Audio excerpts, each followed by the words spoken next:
Bienvenidos, buena jornada para todos. ¿Cómo están? Del otro lado de la cámara, uno de los consentidos de este equipo de trabajo, el zurdito, justamente camarógrafo de profesión, un veterano ya en estas lides, ha cumplido años en el día de ayer. Su hija esta vez sopló la velita acompañando ese momento. Pequeñas delicias de la vida conyugal.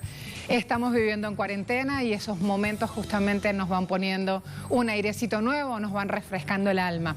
Además, nuestra directora, ahora en actividad, sentada ahí del otro lado de la consola, también está de cumpleaños. Así que este equipo, como el mío es el 12 de abril, es puro ariano, ¿sí? Imagínense lo que pasa de este lado, señores, en el equipo de trabajo. Apasionados, activos, aquí estamos todos hoy con una sonrisa plantada enfrentando esta semana que se nos viene en suelo venezolano. Ya vamos a hablar de lo que está pasando en este país. Aunque Venezuela no aparece de manera significativa en los informes sobre drogas de Naciones Unidas, en los informes de la OEA 2019 o de la DEA, Estados Unidos anuncia un eventual ataque militar contra Venezuela con falsos argumentos. Preguntamos en este momento si defender a Venezuela es defender un faro de libertad para el mundo. Allí ustedes van sumando opiniones, sensaciones, conocimientos, vamos abriendo el debate porque también ya está con nosotros listo para entrar al piso nuestro invitado. Vamos a hablar en esta agenda abierta también de temas que tienen que ver con Estados Unidos, no solo por esa agresión y esa hostilidad contra el pueblo venezolano, sino también porque queremos preguntarles qué respuesta dio el presidente Trump a su pueblo frente a esta emergencia por el COVID-19. Tienen oportunidad de hablar también de esa actuación gubernamental. Lo invitamos a que nos siga por Twitter y por Instagram. Vamos a empezar justamente a destejer la madeja, como decía mi abuela, hablando de recuerdos bonitos que suman energía positiva.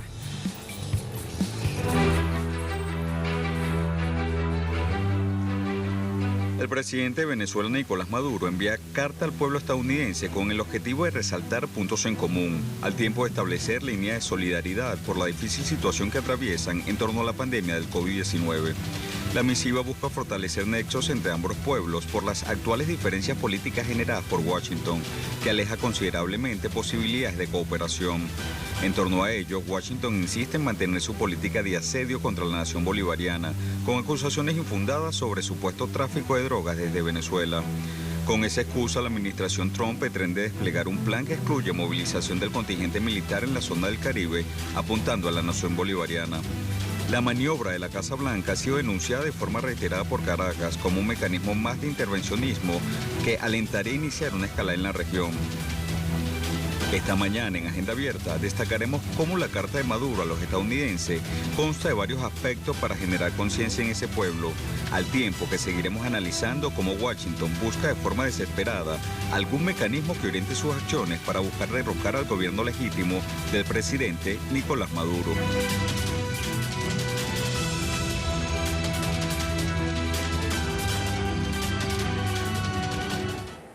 Diario de la Región dice, Nicolás Maduro envía carta al pueblo de Estados Unidos. El jefe de Estado alerta que el gobierno de Trump ha ordenado el más grande despliegue militar con el fin de amenazar a Venezuela y llevar al país a un enfrentamiento sin precedentes, costoso y sin tiempo definido. Es por esto que llamó al pueblo de Estados Unidos, a los cultores, a los artistas, a los trabajadores, a solicitar a sus autoridades detener las agresiones contra el territorio venezolano. Además, Prensa Latina, Venezuela, dice en titular, lista para la defensa ante cualquier agresión. El canciller Jorge Arreaza manifestó que la Fuerza Armada Nacional Bolivariana sigue cada paso de los medios navales desplegados por Washington en la región. Arreaza precisó que Estados Unidos busca distraer a la opinión pública del manejo de la administración Trump sobre esta pandemia. Además, Pulso dice, 23 congresistas piden a Duque no involucrarse en planes de Estados Unidos en Venezuela. Una solicitud también firmada por organizaciones sociales y ciudadanos que advierten sobre posibles consecuencias de la eventual intervención militar. Los firmantes le piden a Duque no desviarse del propósito que hoy tiene el país de encontrar la forma de superar la crisis por la pandemia del COVID-19, así como no comprometer recursos del presupuesto, capital humano y capacidad institucional en una guerra para derrocar a un gobierno de la región. Allí las imágenes entonces, de inmediato abro el espacio de análisis, ya vamos a sumar también la actualidad con nuestra corresponsal en Caracas. Me espera Diego Sequera, hace parte de Misión Verdad, un grupo de trabajo que hace investigación en suelo venezolano, también trabaja como analista internacional. Vamos a aprovechar en el mejor sentido de la palabra sus conocimientos, la actualización de los hechos y le vamos a también pedir bibliografía. Eso que después ustedes me solicitan vía redes sociales. Vamos a darle la bienvenida. Diego, ¿cómo te va? Cruzábamos palabras, gracias por venir tempranito. Yo sé que ese gesto ya en época de pandemia no vale, pero hemos tomado los recaudos antes. Cuando entramos a la institución también lo hacemos todos. Y si ahora estamos sin tapabocas, es solo para que nos entiendan mejor. Son cosas que se dicen todos los días, la audiencia se renueva y hay que seguir como recordándolo para evitar cualquier suposición errónea sobre este tratamiento, tal cual. Quiero tu punto de vista ya sobre los hechos en Venezuela, porque pareciera que el tiempo urge y quiero saber de qué lado se toma entonces ese favor tiempo. ¿Está con nuestro viento a favor o está a favor de los otros que hostigan al pueblo venezolano? Bueno, yo creo que desde un cuadro, una perspectiva más generalizada, no está a favor de nadie, con la pandemia en el medio, digamos, definiendo la vida del planeta en su conjunto, cosa que no es algo a lo que estamos acostumbrados a vivir con esa conciencia de presente, tanto en este lado del hemisferio como en todo el planeta. ¿Cómo nos ha cambiado la vida? Y la forma tan drástica en que ha pasado, ¿no? Entonces, ahora bien, eso pues, en primer lugar. Luego tenemos cómo el tiempo en pandemia está impactando en Venezuela y cómo podemos contrastarlo como está impactando, por ejemplo, en los Estados Unidos en este momento, que ya agarra unas dimensiones brutales, pues, digamos, en comparación. Y cómo, bueno, además, habiendo esta contingencia global tan agresiva, estén en tantas tareas destructivas a la vez, o sea, en primer lugar, y entre ellas, por supuesto, Venezuela, el objetivo Venezuela, porque tenemos, por ejemplo, probablemente el mayor caso de latrocinio en la historia del sistema financiero, donde se está recogiendo todo lo último que queda ahí, se está inyectando lo último que queda ahí, y además haciendo pagar esa crisis justamente a la población que está siendo asolada en este momento de forma también brutal e indiscriminada por la pandemia. Pienso quién es el que va a pagar, el que va a endeudarse con esta crisis financiera que antecede, además, al coronavirus. Y que quiénes se están beneficiando y de qué manera tan obscena, en qué proceso de desposesión estamos. Y luego tiene la conducta psicopática, cruel, fuera de control, por ejemplo, cuya mejor representación, más no la única, es el actual secretario de Estado, Mike Pompeo, que es un personaje de verdad que cada vez uno lo ve más delirante y peligroso a la vez. Y cómo esta misma situación ha hecho que se enfoquen o que traten de elevar las apuestas, en particular en dos lugares. En primer lugar, como lo vimos y como era ya de esperarse, para nosotros desde Venezuela vimos como primero elevaron las apuestas y la hostilidad respecto a la República Islámica de Irán, y era ya cuestión de tiempo que de alguna forma o de otra también elevaran el expediente venezolano tal como lo están haciendo, y más aún en un momento en que la opinión consensuada respecto a la naturaleza de las sanciones estaba cambiando. No sé si estaba cambiando para siempre, no sé si dudo que se pueda entender como un ejercicio de conciencia. Estamos hablando de la Unión Europea y una cantidad de más entidades inútiles, pero había ya vamos a llamarlo un clamor, moderado, pero no menos clamor por eso, por aliviar justamente las sanciones, dada la situación humanitaria general en, sobre todo, países sancionados como Irán y Venezuela. Es en ese contexto, además, que la respuesta, o alguna de ellas, porque acuérdate, cuando hablamos de Estados Unidos hablamos de un interlocutor con muchas voces, o sea, esquizofrénico. No estás hablando con una persona, no estás hablando con un ser racional, no estás hablando con un país normal, a pesar de que ellos tratan de pedir a los demás países que fueran normales. De nuevo, también citando a Pompeo. ¿Cómo deciden? Bueno, justamente esto. En el caso venezolano es migrar además el contenido político que se tenía hasta ahora con su muñeco inflable llamado Juan Guaidó y que ya perdió total vigencia operativa y por lo tanto ya no es una situación política, no es una situación humanitaria, es una situación delincuencial.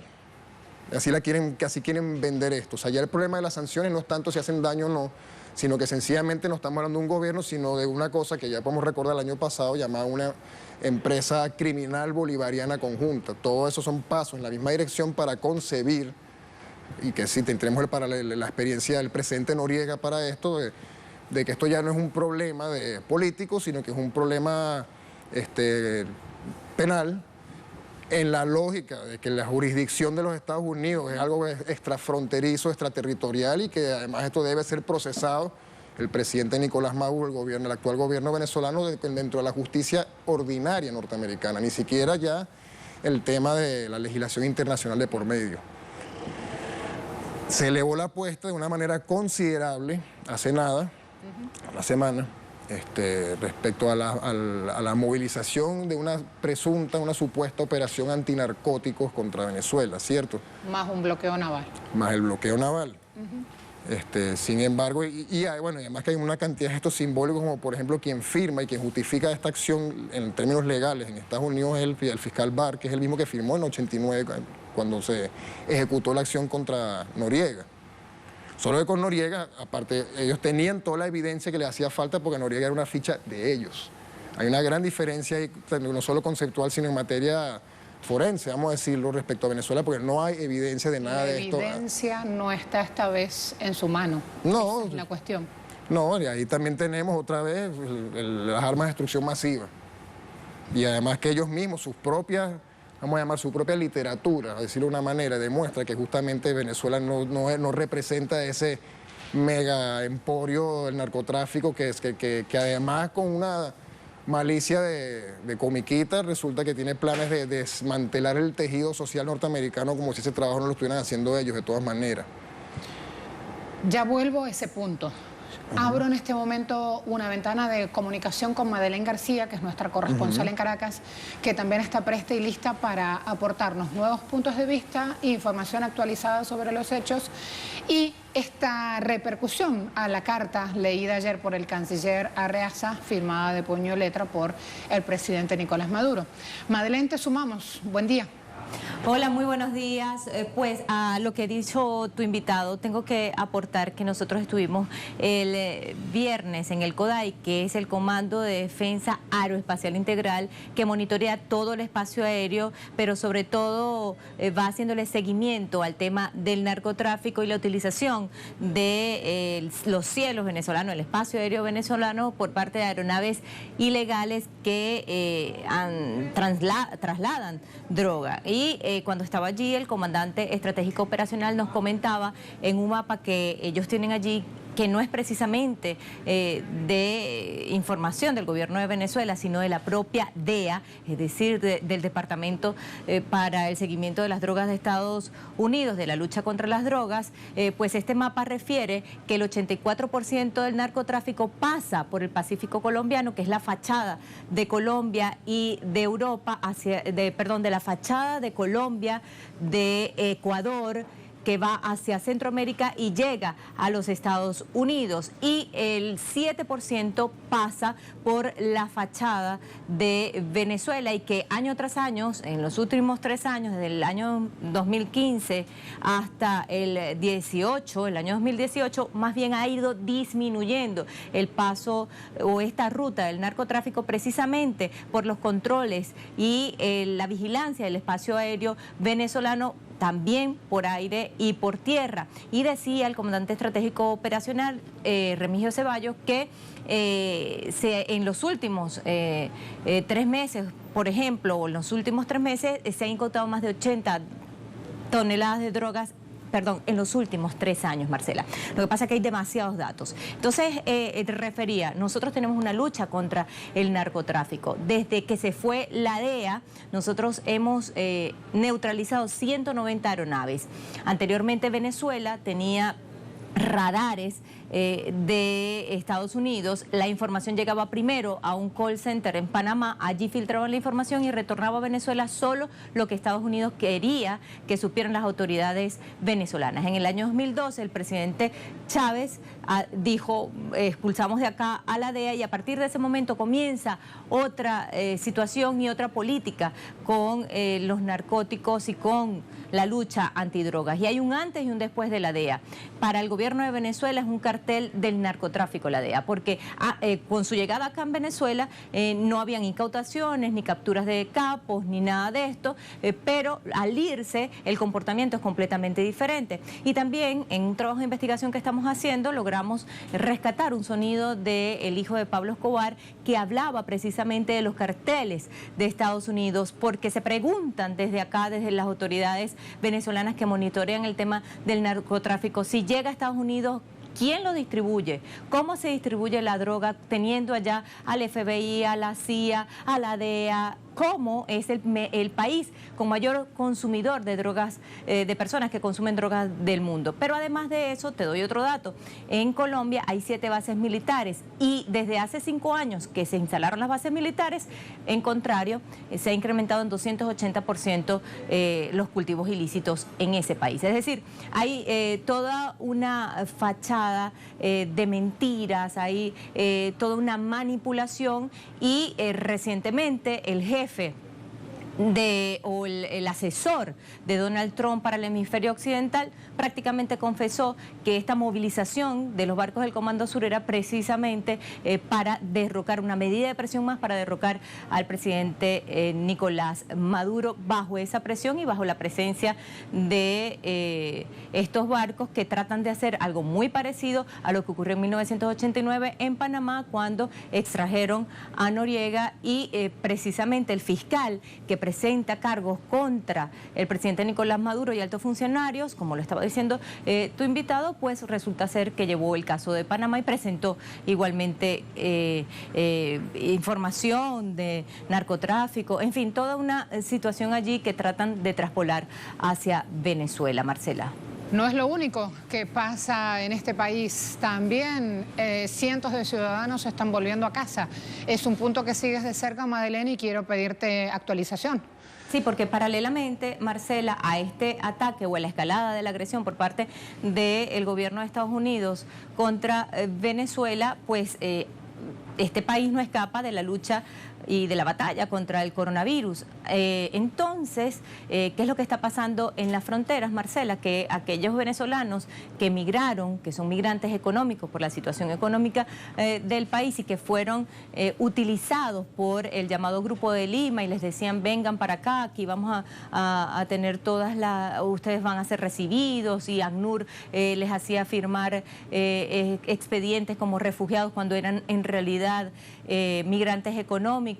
Pues cada firma de esos venezolanos que pasaron las fronteras para ellos representa dinero para las ONGs. Entonces, ahora en este problema del coronavirus, los venezolanos que están, por ejemplo, en Colombia, son sacados de las pensiones, son lanzados en las calles, no hay nadie que los auxilie. Las caravanas, lo que ellos llamaban los migrantes o los caminantes anteriormente, tenían acompañamiento de prensa mostrando cómo los venezolanos estaban sufriendo y montaron de allí toda, un tema mediático muy impactante, y ahora resulta que no hay ni siquiera un medio de comunicación que muestre lo contrario, que muestre cómo ellos se están devolviendo, que muestren la xenofobia, cómo los venezolanos están siendo humillados, despreciados por ese gobierno que dijo tenemos yo no sé cuántos millones de dólares que ha dado Estados Unidos y no sé cuántos países para la ayuda de los migrantes.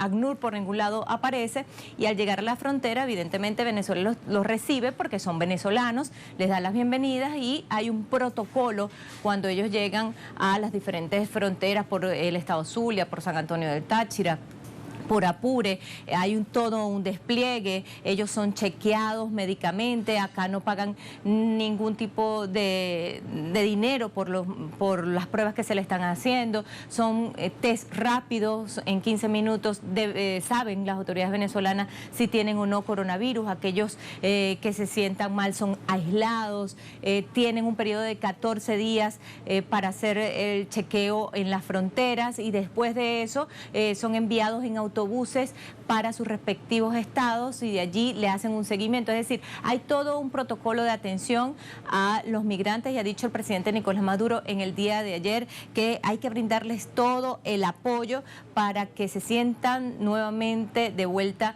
en casa luego de haber pasado una experiencia tan dura de rechazo, de humillaciones y lo más importante o lo que más llama la atención de todo esto, lo más curioso es que por ningún lado, Marcela Porta, ni ACNUR, ni las ONGs, ni esos políticos que son los supuestos o los embajadores de facto de Juan Guaidó. Así las cosas, Marcela, mientras se libra la batalla y esta agresión y esta escalada por parte de los Estados Unidos, pues el gobierno de Venezuela continúa en su batalla con el coronavirus y ya ha alcanzado 159 de los casos acá, 7 personas fallecidas y se le hace seguimiento a cada uno de ellos y hay por supuesto el acuartelamiento que es la distancia social para evitar el contagio y prevenir la enfermedad, Marcela. Muchas gracias, Madeleine. Me pregunto, Diego, cómo reivindicar justamente la política para desarmar estas organizaciones delincuenciales. Y hablamos de Trump y sus secuaces, de los opositores golpistas en Venezuela y sus secuaces, y de todo aquel que justamente tiene un comportamiento buitre que ya vemos no corresponde más con esta nueva época post-coronavirus. Buitres humanitarios, dirían, ¿no? En este caso. Yo creo que hay un detalle muy importante que considerar en esto, es justamente las sincronías, ¿no? O sea, cómo coinciden todos estos movimientos en el mismo tablero al mismo tiempo sobre el panorama. Yo creo que eso también dice muchas cosas. Por ejemplo, tenemos esta declaración formal en la que el Comando Sur va a tunear, digamos, su apresto militar para unas presuntas operaciones antinarcóticos en la cuenca sur del Caribe, en donde dicen, entre otras de las intenciones que han manifestado, es la de cortar las fuentes de financiamiento del narcogobierno, entre comillas, de Nicolás Maduro. Pero esto ocurre justamente a la par de, más allá del reflejo sistémico que estamos viendo, que es más claro evidente, porque ya todos sabíamos que si convocaron a toda esta gente, estos estados, estos gobiernos alineados, sin ningún tipo de complicaciones con los Estados Unidos y con el turbocapitalismo tardío, pre-coronavirus, que decían que se iban a atender a nuestras hermanas y hermanos venezolanos cuando llegaran, cuando se tratan de estados que nunca han sido capaces ni siquiera de proteger a su propia sociedad, ya te dice bastante, ¿no? Y qué curioso además eso, que el ruido que se generó cuando estaban bajando hacia estos países desde Venezuela no es el mismo ahora cuando están regresando. Eso también tiene dos cosas. Uno, porque precisamente yo imagino que atenta contra la línea de flotación de esa narrativa, a pesar de que eso no les preocupa mucho, pero lo otro es que también eso tiene una suerte de intención asimétrica, de la misma manera en que hay otros tipos de presiones y hostigamientos. Pienso, por ejemplo, en todos estos movimientos que hemos visto hasta ahora y que para mí personalmente esto es especulativo, por supuesto, y la seguridad y el ejército lo sabrá mucho mejor que cualquiera de nosotros y se lo sabremos en su momento también eventualmente, la coincidencia que hay también en estos movimientos que hemos visto. Tanto las presiones, las maniobras en Catatumbo, como el incidente súper extraño con el crucero, que ya, bueno, ya se demostraron ya evidencias claras de cuál fue la conducta y qué parecía estar detrás de eso, aún más cuando el mismo presidente es el que nos informa que, bueno, que tenía unas intenciones bastante...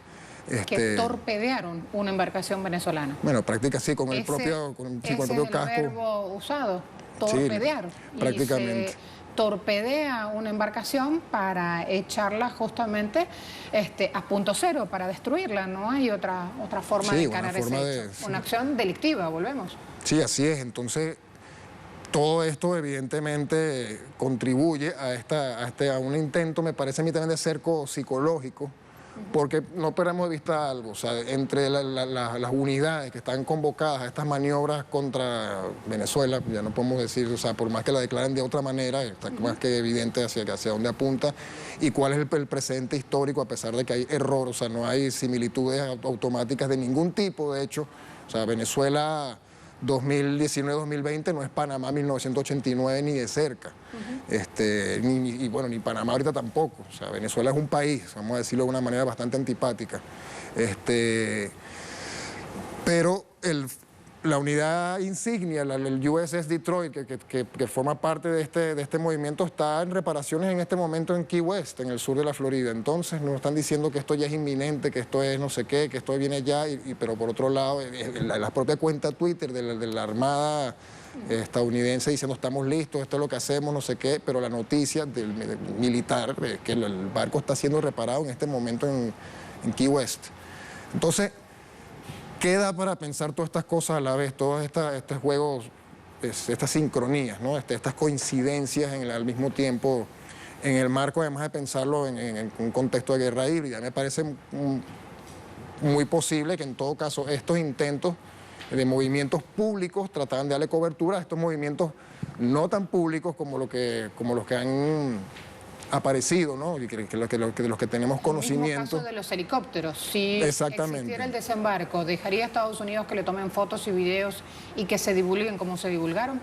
Es que esos son los mensajes, exactamente. O sea, ahí es donde yo digo, bueno, sí, o sea, uno nunca va a poder dejar de pensar en la amenaza, en el nivel, en la vigencia de la amenaza, pero uno sí puede también tratar de ir más allá del primer impacto, de los efectos especiales, del ruido, y ver en realidad qué es lo que está pasando ahí, sobre todo porque es lo visible, pues es lo que ellos quieren que tú veas, ellos son lo que están promoviendo, lo que tratan de decirte. En esa medida, creo que está bastante desnivelado. Eso no quiere decir, de nuevo, no hay que restarle peligro a las cosas que además no sabemos, que no conocemos, a todas estas, ¿no? Para el periodista, denotar y connotar, porque ya sé que me van a empezar a pedir bibliografía y también quiero pedirte que sumemos material para quienes vienen investigando los hechos y siguen los hechos en Venezuela a través de la pantalla de Telesur, lo cual también ya da una postura política clara. No eligen otros medios hegemónicos para conocer qué es lo que pasa en Venezuela, sino que vienen a Telesur. Claro. Así que ahí también me gustaría pedirte justamente qué empezar a leer, qué medios seguir y cómo ir ordenando de alguna manera estos elementos para no caer en lo que buscan que caigamos, que es la provocación inútil, que es el miedo por el miedo mismo, inoculado justamente de una manera premeditada y con un objetivo claro. No, claro, así es. Ahora, y quiero decir algo más respecto a esto, pues como para terminar de cerrar ese punto y que yo creo que es importante. O sea, entonces, el tema de los cálculos que se toman desde allá, y pensemos de nuevo en toda la infeliz aventura de Guaidó, que no superó, no llegó al año de una forma agónica, arrastrada, cuando ya no podía más, boqueando. Que es que ellos de verdad esperan de nuevo que este tipo de movimientos produzca una suerte de reacción, de efecto dominó, que tras el mismo principio por el cual se planteaba que supuestamente al autoproclamar al presidente eso iba a producir una suerte de efecto dominó, un desmoronamiento, una presión que iba a cambiar automáticamente el rumbo de la política en Venezuela y el presidente Nicolás Maduro iba a ser abandonado, la Fuerza Armada Nacional Bolivariana iba a volcarse automáticamente, una cantidad. Yo creo que están operando también esos mismos errores de cálculo en este momento. Bien, o sea, ¿qué leer en este momento? Yo creo que hay que leer absolutamente todo, en realidad. O sea, y sobre todo hacer un buen ejercicio de lectura de las mismas fuentes primarias, fundamentales, institucionales de ellos, o sea, sus grandes órganos de propaganda, New York Times, Washington Post, todo eso, y aplicar automáticamente también un principio de lectura invertida. Es decir, lo que te vayan a decir ahí, Miami Herald es muy bueno también para ese tipo de ejercicio, porque es aún más evidente, aún más pornográfico en su presentación y orientación de sus textos, y a partir de ahí uno puede ir. Lo de Newsweek, por ejemplo, es un punto básico justamente para abordar periodismo en tiempos de pandemia. Hay que hacerle mucho caso últimamente a Newsweek porque están sacando cosas, ¿sabes? De la misma manera como demostraron justamente lo que está citando respecto a estos movimientos y a lo que en realidad está ocurriendo en la propia armada, en las propias fuerzas navales norteamericanas en este momento, con el caso del capitán Koster y el portaaviones del Roosevelt, donde una tripulación de 5.000 ya habían por lo menos aproximadamente 300 casos graves de corona. Ahora el propio capitán, que fue destituido por denunciar esto, es positivo también para corona, exactamente.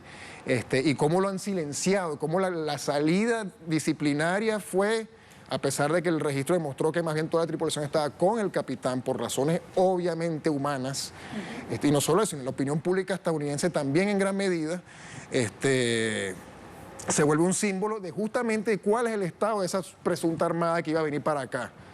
Eso también me parece que es sumamente importante. Entonces siempre hay que ver un primer nivel de lectura de todas estas cosas que están emergiendo, siempre por supuesto con el principio de sospecha adelante. O sea, primero uno tiene que tener la capacidad de recepción de todo esto que se está emitiendo y sabiendo ya, como se sabe aquí, porque ya también aquí hay una mente educada. Tenemos el cuero duro, solo decir yo, de una manera menos académica. Sí, no, pero es que es así, tal cual. El principio de sospecha está muy bien desarrollado. La misma experiencia de vivir la excepción tantos años nos ha hecho mucho más capaces de enfrentar esta en relación al resto, tanto del continente como de las democracias avanzadísimas y sus super sociedades sofisticadas que no, o sea, en nuestro caso por lo menos el chiste con el papel toalla que no había. Aquí no fue eso, aquí fue el pánico única y exclusivamente.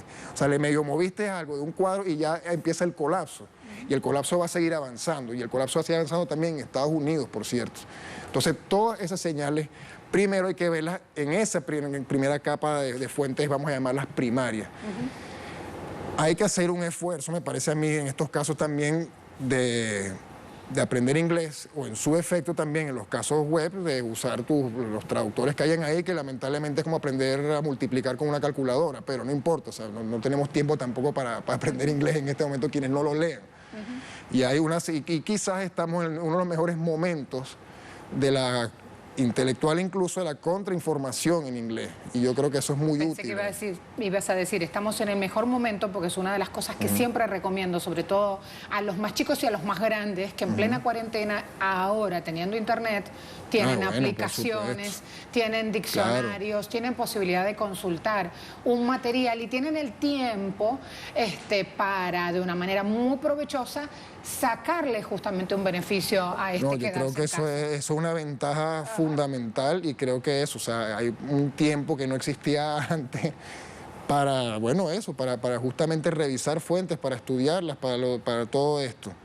Yo me voy a comprometer a algo también, o sea, y voy a poner, porque también la pregunta me agarró un poquito fuera de base, pero también es de mi propia cuenta, y te la hago llegar a ti de Twitter. Vamos a armar una lista también de fuentes útiles en este momento, me parece que sería justicia.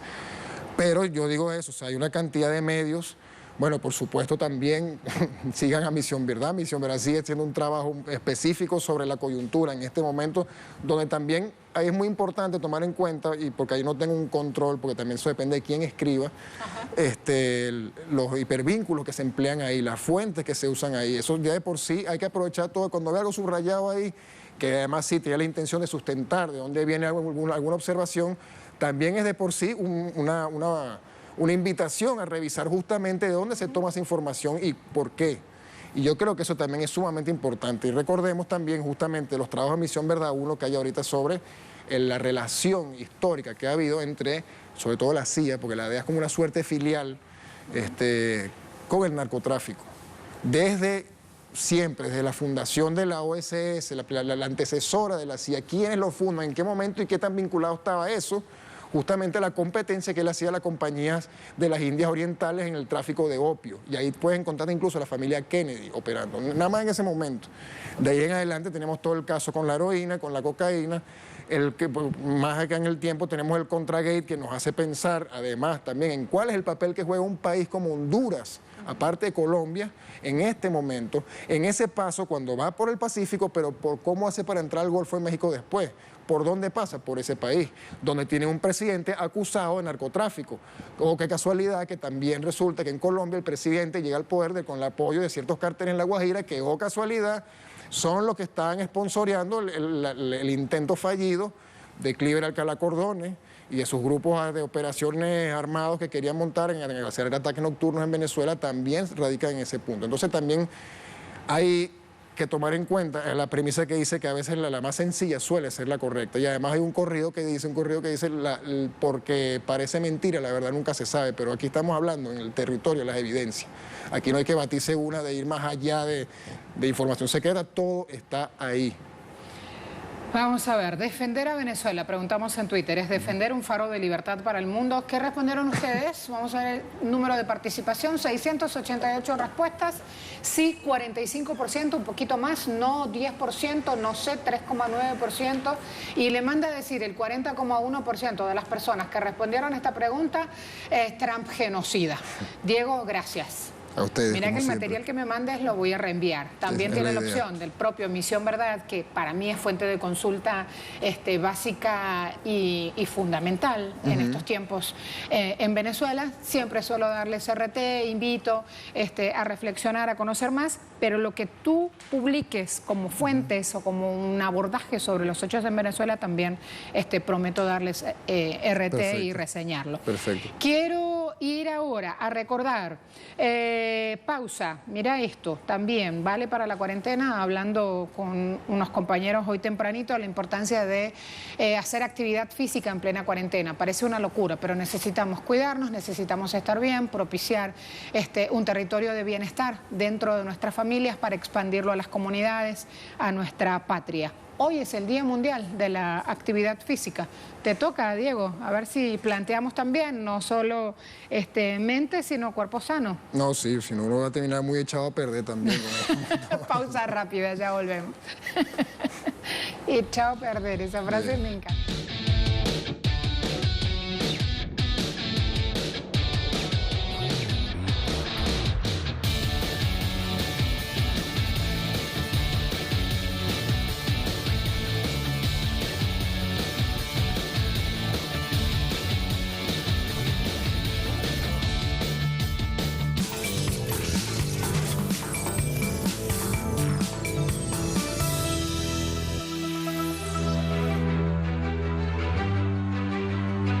Luego de abordar en nuestro tema anterior sobre el asedio de Estados Unidos contra Venezuela, el gobierno del país norteamericano sigue desestimando la amenaza que representa la pandemia del COVID-19. Tal y como denunciaron diversas autoridades locales, Washington tomó acciones directas contra la pandemia, 40 días después de la llegada del coronavirus. Ahora, las autoridades sanitarias muestran preocupación al estimar que en las próximas 2 semanas serán las más severas para el pueblo estadounidense. Organizaciones de derechos humanos han señalado que la administración Trump construye una cortina de humo para ocultar el improvisado y errático manejo de la pandemia en los Estados Unidos. Diferentes autoridades sanitarias, tanto en la ciudad de New Jersey como en Nueva York, señalan que hoy la crisis se agrava porque el gobierno no está dispuesto en transformar el sistema de salud por uno que priorice al ciudadano pleno de la población y no el lucro de ganancias. El presidente Donald Trump advirtió que se vienen semanas difíciles para el país, aludiendo a posible aumento de decesos y contagios en la nación norteamericana. En días recientes, decenas de enfermos y trabajadores de la salud se concentraron en Nueva York para protestar contra la falta de medios de protección necesarios para atender a pacientes infectados con el nuevo coronavirus. Esta mañana en Agenda Abierta analizaremos cómo el gobierno que dirige Donald Trump prioriza de forma evidente el sistema de salud neoliberal establecido para beneficiar a la medicina privada, farmacéuticas, compañías de seguros, en detrimento del pueblo estadounidense.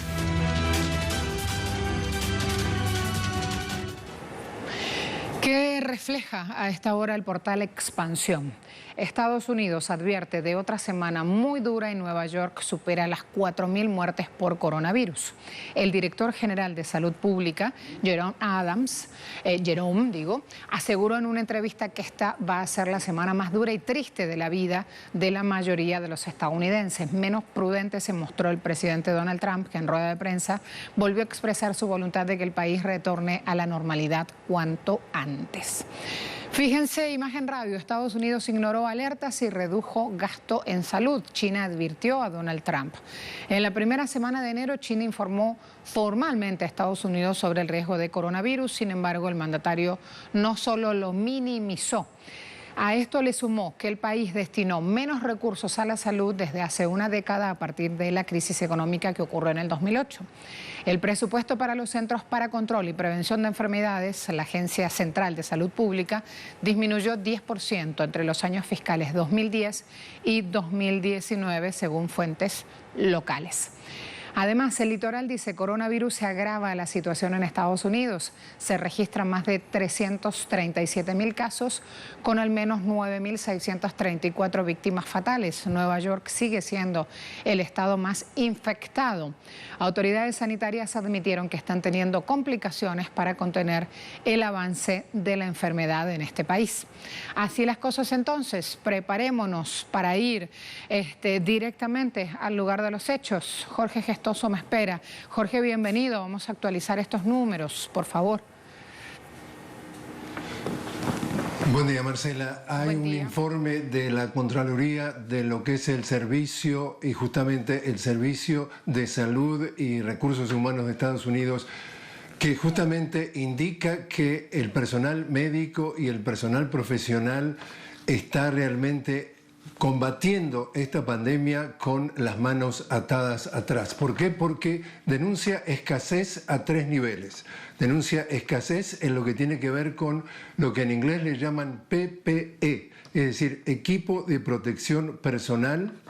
Es decir, estamos hablando de mascarillas, guantes, túnicas, también desde el punto de vista de insumos, estamos hablando de que siguen faltando kits de prueba, estamos hablando de que siguen faltando respiradores, tanto es así que el gobernador del estado de Nueva York, que como tú mencionabas, sigue siendo el epicentro de la pandemia, dice los ventiladores, como le dicen en inglés, los respiradores artificiales, van a escasear ya en los próximos 2 o 3 días, ya no voy a tener suficientes para lo que tiene que ver atender a todos los pacientes. Estamos hablando, últimas cifras, estamos llegando a los 10.000 muertos y estamos llegando a los 340.000 casos de infectados que se saben, porque vuelvo y repito, como no hay suficiente kits de prueba, no se sabe exactamente cuánta gente está contagiada. Y también ese informe de la Contraloría denuncia que está faltando guía, es decir, que el cuerpo médico, el cuerpo profesional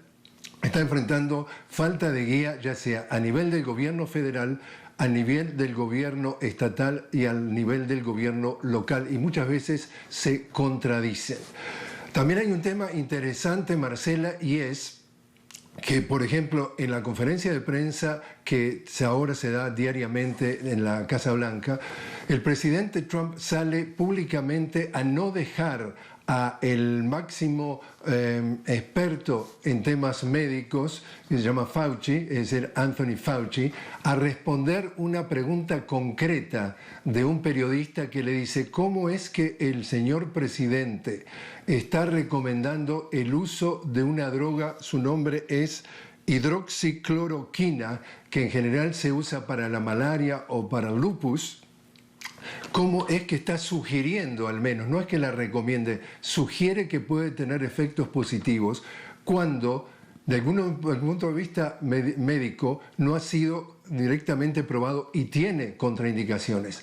A ese punto se ha generado una polémica dentro de la Casa Blanca, porque decía que el mismo equipo de gobierno de Trump, algunos están a favor y otros están en contra, y sigue habiendo la controversia entre la versión del presidente Trump, que trata de vender, entre comillas, optimismo, que el país está por ver la luz al final del túnel, que pronto se va a volver a la normalidad, y lo que dicen los médicos, que es quédese en su casa, los próximos días, como tú decías textualmente, serán las semanas más duras y tristes, y la comparan con los episodios como de Pearl Harbor y el 11 de septiembre, que han sido momentos históricos en la vida de Estados Unidos. El presidente da un panorama completamente distinto. Es decir, que sigue todo esto entre medio de una pandemia que sigue sin control, y decía justamente un periodista, uno de los más prestigiosos el fin de semana en un programa de entrevistas, dice: el gobierno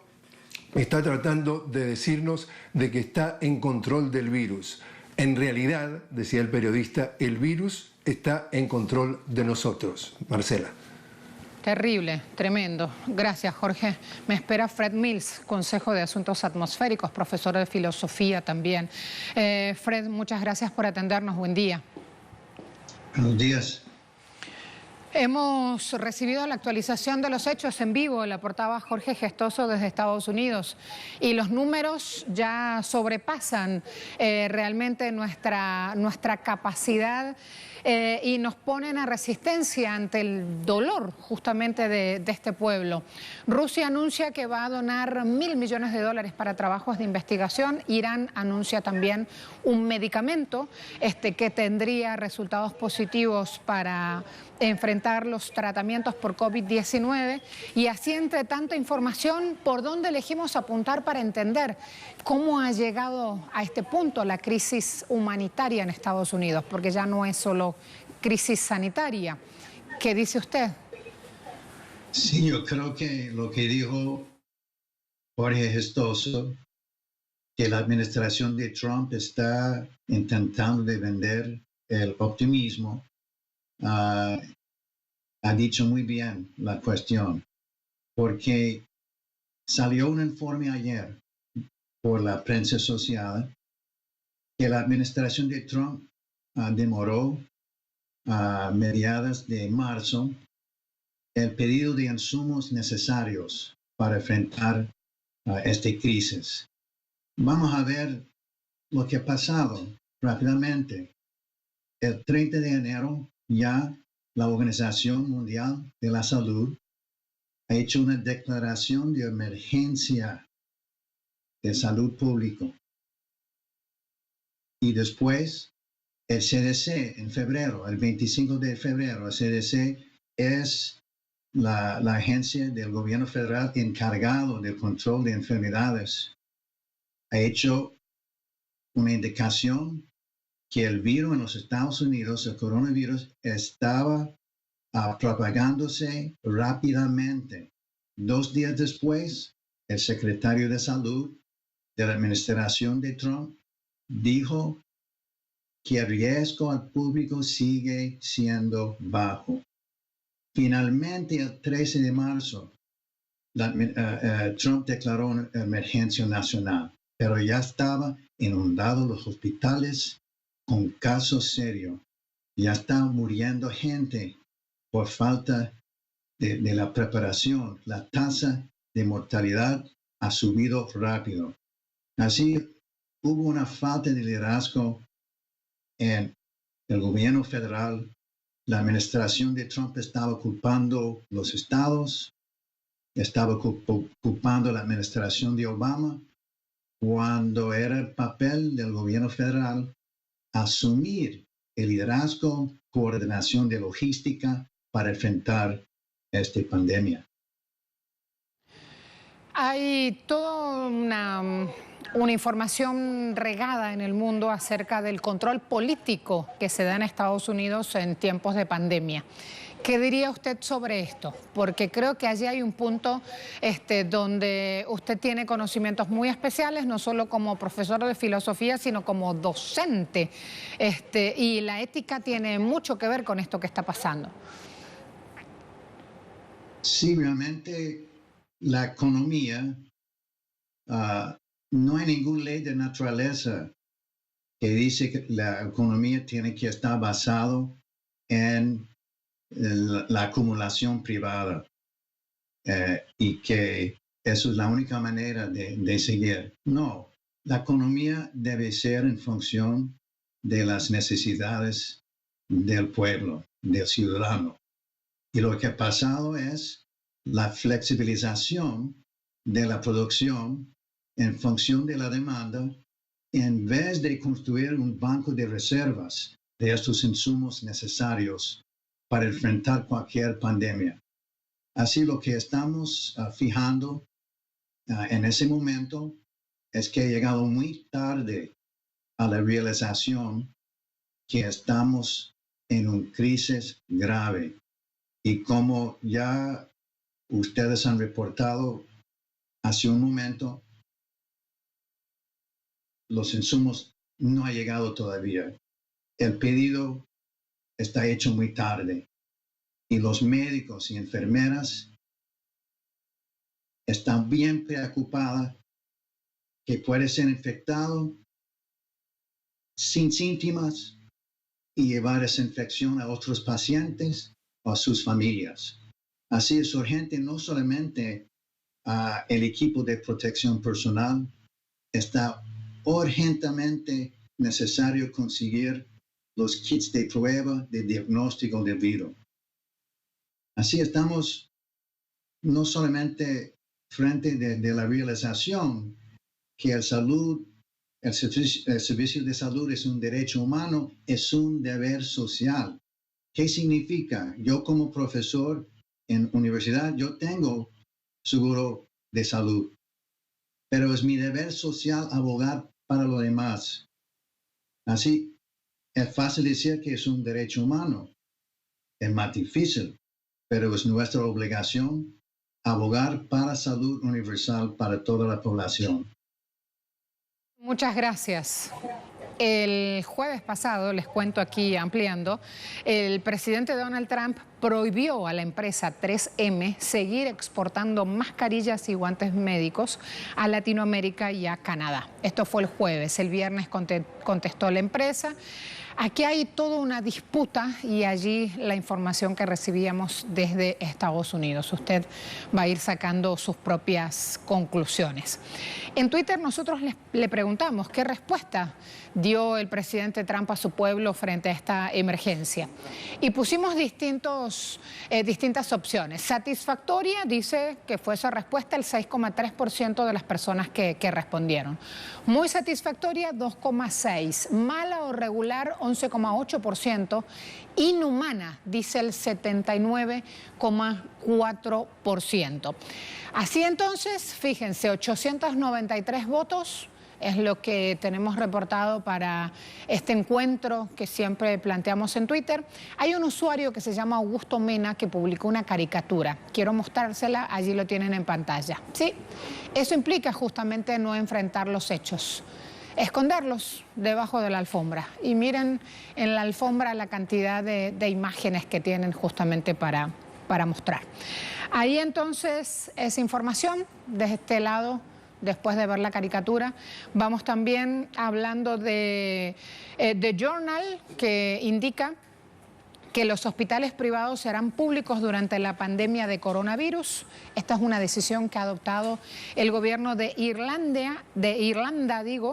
El gobierno irlandés anunció que los hospitales privados van a actuar como parte del sistema de salud pública. Esto implica 2.000 camas, 9 laboratorios, miles de empleados reclutados, es el verbo que usan, en el sistema público. Así entonces, Irlanda comienza a aplicar algo que ya está vigente y presente aquí, en la nación venezolana. Voy a seguir abordando otros puntos, otras regiones. Acompáñenme, vengan conmigo. Actualización de medidas gubernamentales de atención a la pandemia, reacciones populares en Ecuador ante lo que está pasando. Me espera Denise Herrera, bienvenida.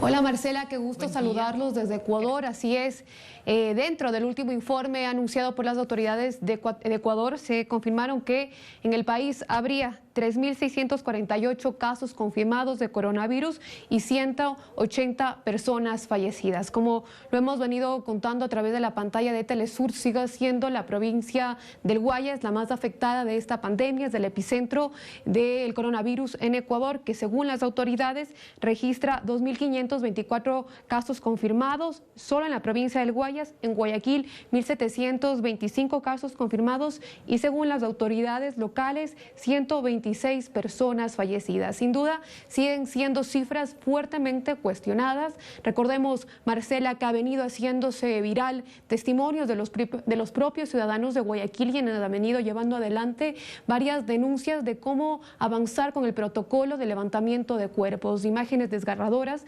relatos muy crudos que se hacen ya virales a nivel internacional. Si bien las autoridades ecuatorianas, principalmente la persona que está encargada desde el gobierno nacional en hacer el levantamiento levantamiento. El presidente de Ban Ecuador, Jorge Wattet, ha dicho que ya hay un protocolo, que se cuenta ya con todas las herramientas para poder responder a estas denuncias, a estas llamadas de ciudadanos que, según el gobierno, como lo decía anteriormente, hay 126 personas fallecidas. Sin embargo, medios locales reportan que alrededor de 300 a 400 llamadas denunciando de personas fallecidas en Guayaquil se hacen diariamente. En ese sentido, Jorge Wattet insiste que ya hay este protocolo, que se trabaja conjuntamente con la alcaldía de Guayaquil para poder otorgar a la ciudadanía un nuevo número que inclusive ya se ha hecho público. Si bien se puede denunciar al 911, también ahora han activado una línea por WhatsApp, inclusive también una línea de celular para que la gente pueda realizar estas denuncias. Hay un protocolo donde tienes que llenar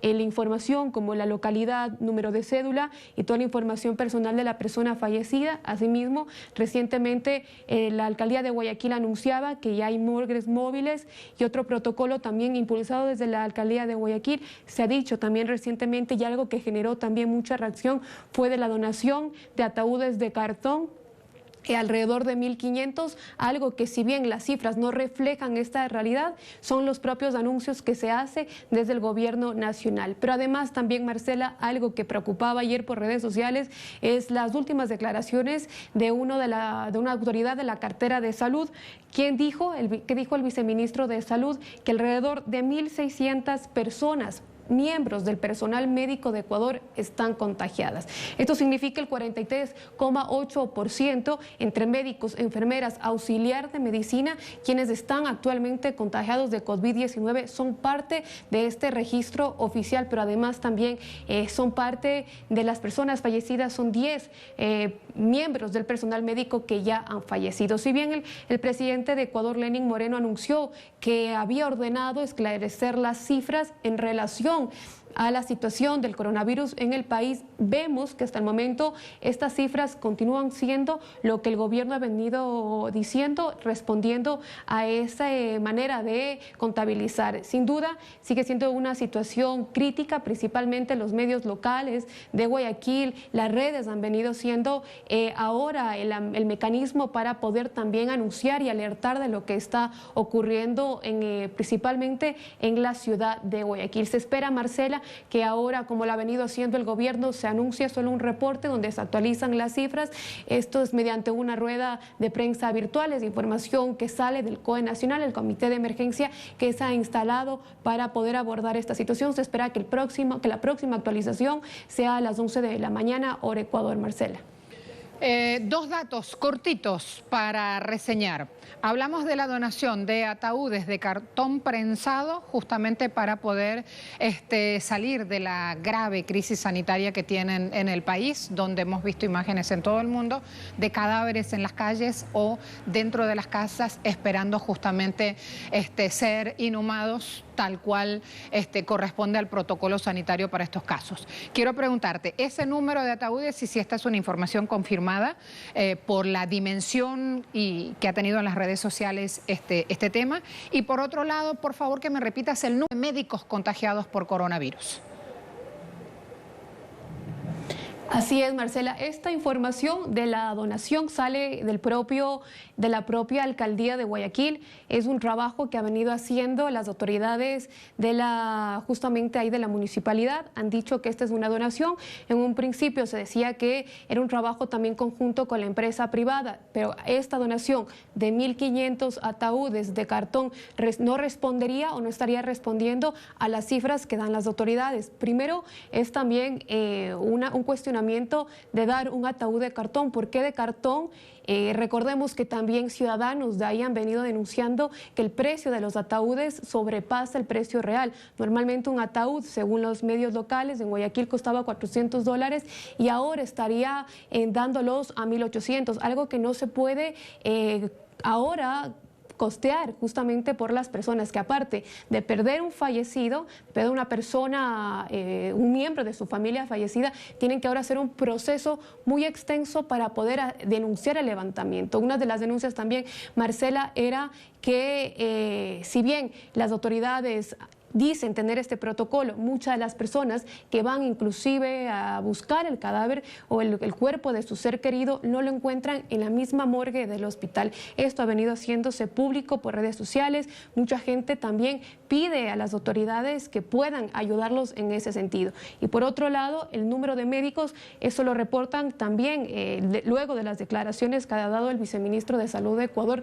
También se ha hecho ese levantamiento de información de los medios locales. Son 1.600 médicos, 1.600 miembros del equipo de salud, entre ellos médicos, enfermeras, auxiliares de salud. Eso, como te decía Marcela, representa alrededor del 43,8% del sector público a nivel nacional en Ecuador.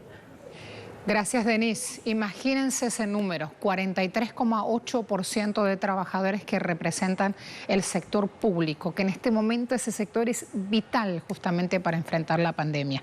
Está pasando en Ecuador, lo vamos a ir siguiendo el tema en próximas emisiones, va a tener más información sobre ese punto también. Gracias a todos, se puso un poquito larga hoy la agenda, el tema lo ameritaba, los veo pronto. Gracias.